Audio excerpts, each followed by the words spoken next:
Halo teman-teman kolektor saham, bertemu kembali. Hari ini hari Senin, pasar sudah tutup. Kita sama-sama melihat IHSG pagi sempat diangkat tinggi ya, ke angka 7.100-an, di atas 7.100, dimana mau tidak mau dan suka tidak suka, kenaikan hari ini memang berkat dari saham-saham dari Barito Group, Bapak Prajogo Pangestu. Bisa kita lihat hari ini untuk big cap lain, maksudnya di jajaran 10 besar kapitalis pasar terbesar, itu kebanyakan pada umumnya itu merah, kecuali saham dari Pak PP. Yang pertama ada Brand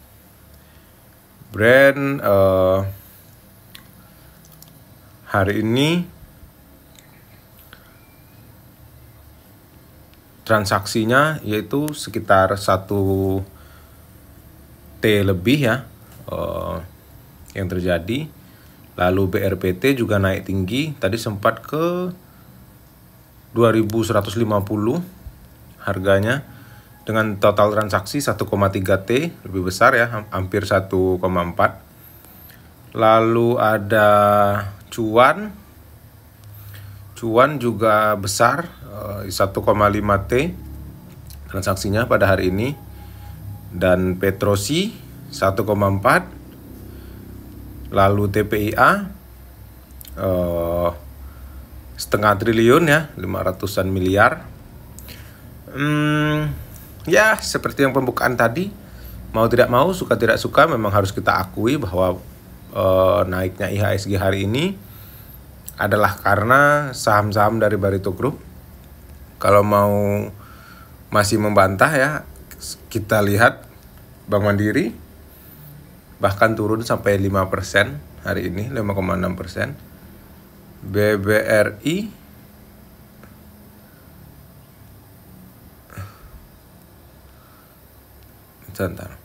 BBRI 2,5% turunnya. Jadi memang hari ini adalah harinya Pak PP ya.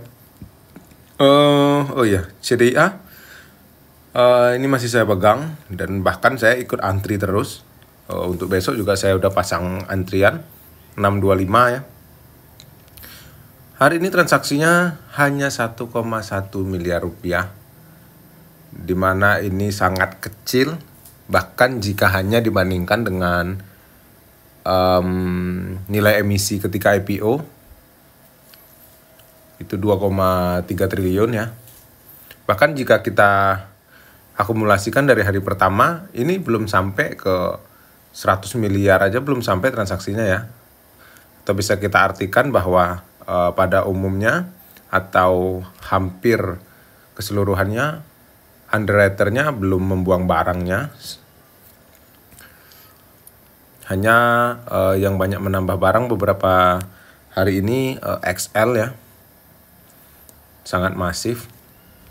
Jadi intinya CDA masih akan terus ke utara, calon kena UMA ya, tapi nggak masalah karena MSCI udah revisi peraturannya. Yang mau kita bahas adalah apakah memang fundamental benar-benar mati di tengah kuatnya pengaruh saham dari Barito Group. Ya sebenarnya kembali lagi terhadap siapa kita dan kita tipenya seperti apa ya. Jadi katakanlah saya misalnya nih ya, atau katakanlah ada satu orang itu tipenya fundamentalis garis keras ya, anti dengan saham-saham seperti Barito Group ataupun gorengan lainnya. Ya justru ini harusnya mereka adalah kesempatan untuk serok, terutama Big Bang ya. Ini sangat seksi kalau bagi orang fundamentalis ya. Turun bahkan berpotensi menghasilkan dividen hampir 10%, ya 9,9%. untuk Mandiri. Lalu untuk BRI juga hampir sama ya, hampir sama lah ya. Mana BRI tadi ya? Nih BRI, potensi dividen yang akan didapatkan ya bisa 9% juga, dengan valuasi yang bahkan menyamai 10 tahun terakhir ya, hampir menyamai valuasi COVID. Ya tentu ini harusnya menjadi kesempatan bagi yang tipenya fundamentalis.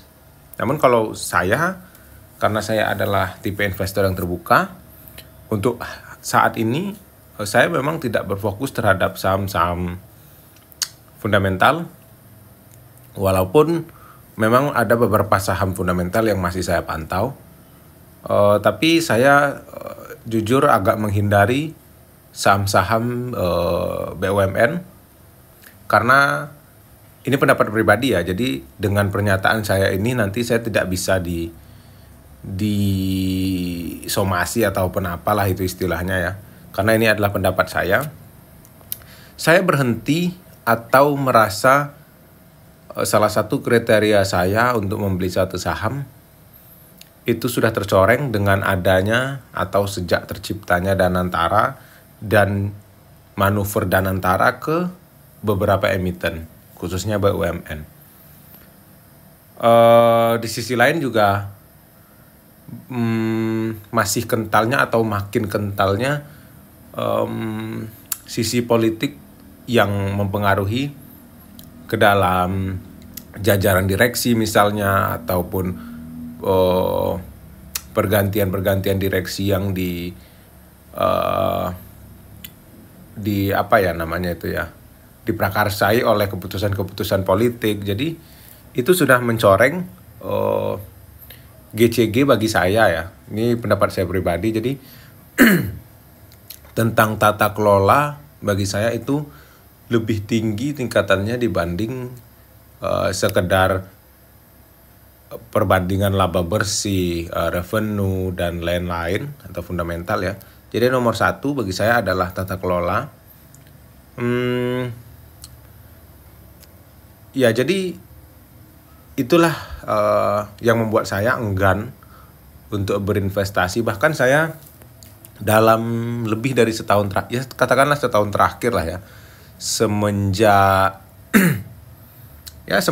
suku bunga itu tinggi dan saya ingat itu ketika lebih masifnya saya membuang kepemilikan saya di perbankan itu ketika wakil dirut Mandiri atau siapa itu yang Bu Sandra pindah ke BNI dan Bapak Sunarso diganti lupa itu saya namanya. Pokoknya gitulah ya. Jadi itu merusak kepercayaan saya. Ya saya tentu punya hak untuk merasa percaya dan tidak percaya terhadap suatu perubahan yang dilakukan manajemen, karena saya di sini posisinya sebagai investor, uangnya uang saya, jadi saya berhak atau saya bebas untuk menarik ataupun membeli sahamnya. Jadi dalam pandangan saya seperti itu ya. Tapi bagi teman-teman yang masih percaya dan sangat yakin dengan kondisi emiten-emiten BUMN saat ini ya, ini adalah kesempatan ya. Saya juga mendukung teman-teman yang seperti itu ya. Jadi saya juga tidak ingin teman-teman itu harus mengikuti saya dan setuju dengan pendapat saya, tidak ya. Karena ini adalah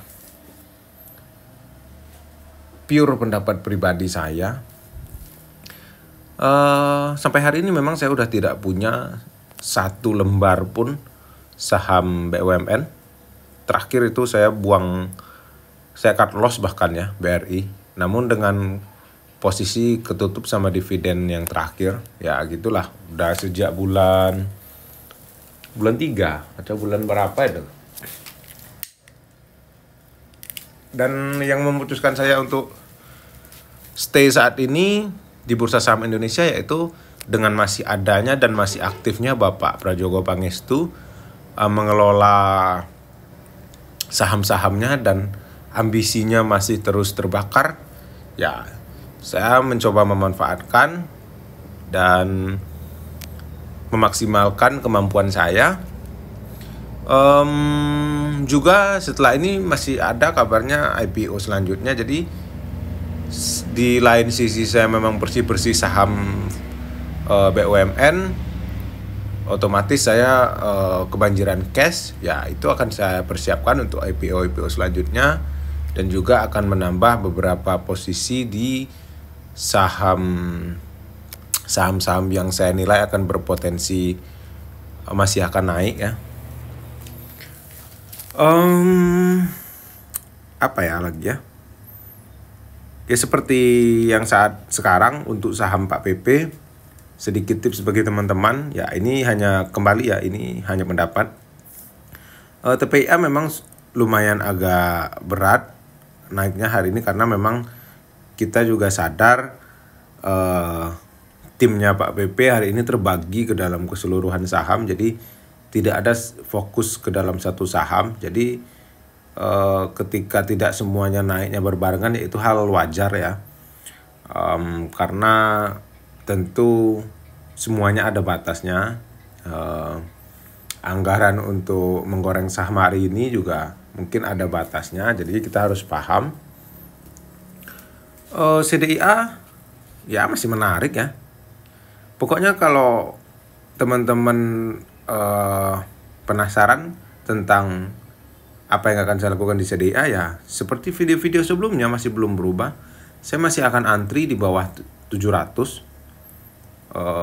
Saya akan menambah sebanyak-banyaknya. Namun ketika sudah di atas 700, kebongkar ataupun tidak kebongkar, ya saya juga akan nambah, tapi dengan jumlah lot yang saya atur.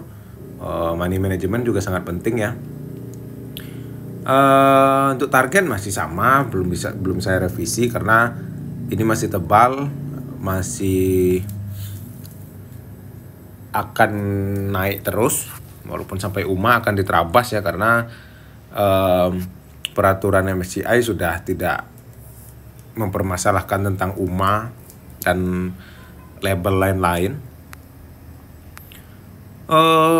Jadi ya hari ini yang terjadi, teman-teman yang suka atau tidak suka dengan kejadian hari ini memang harus menerima, mau tidak mau harus mengakui. Dengan total transaksi 19 triliun di hari ini, lebih dari separuhnya atau bahkan hampir 3/4-nya itu terjadi di 6 saham ini ya, 5 lah. Kita belum masukkan CDIA karena transaksinya hari ini masih kecil.